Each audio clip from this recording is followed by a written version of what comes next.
नमः शिवाय। श्री शिव महापुराण कोटि रुद्र संहिता अध्याय 34 विष्णु ने सुदर्शन प्राप्ति।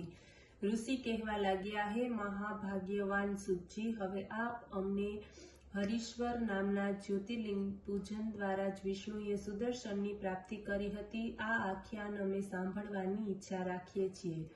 सुतजी बोल्या के हे ब्राह्मणगण, पहला अत्यंत बलवान दैत्यो थया छे, जे सर्व प्राणीओने दुख करता धर्मोना विनाश करवामां ज मंड्या रहता हता। आ राक्षसोथी दुखी थईने देवो विष्णुनी पासे पहोंच्या अने पोताना दुख संभळाव्युं। आ सांभळीने भगवान विष्णुए कह्युं, हे देवताओ, तमे भय न पामो। हूँ भगवान शिवनुं पूजन करूं छुं, एना द्वारा ज तमारा दुखोनो नाश थशे। आ रीते श्री विष्णुए परम शांति आपनार वचनो सांभळीने सर्व देवता निर्भय बनीने पोताना लोकमां चाल्या गया। पछी विष्णु शिव पूजन करवाने माटे कैलास उपर पहोंच्या। त्यां कुंडमां मध्यमां अग्निनी स्थापना करीने पछी शिव पार्थिव लिंगनी विधि अनुसार पूजा करीने तपस्यानो आरंभ कर्यो।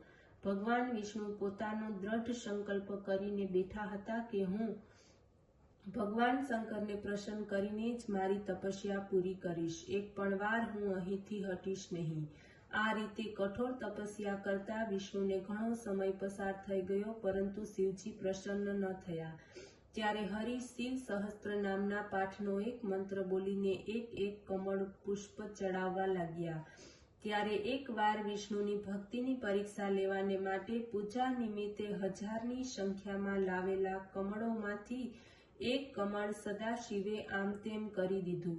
पूजा करता एक पुष्प ओछुं पड्युं। भगवान विष्णुने अत्यंत आश्चर्य थयुं के आम तेम शोधवा लाग्या, पुष्प क्यांय पण न मळ्युं। त्यारे भगवान विष्णुए कमळ समान पोताना नेत्रो काढ्या अने शिवार्पण कर्या।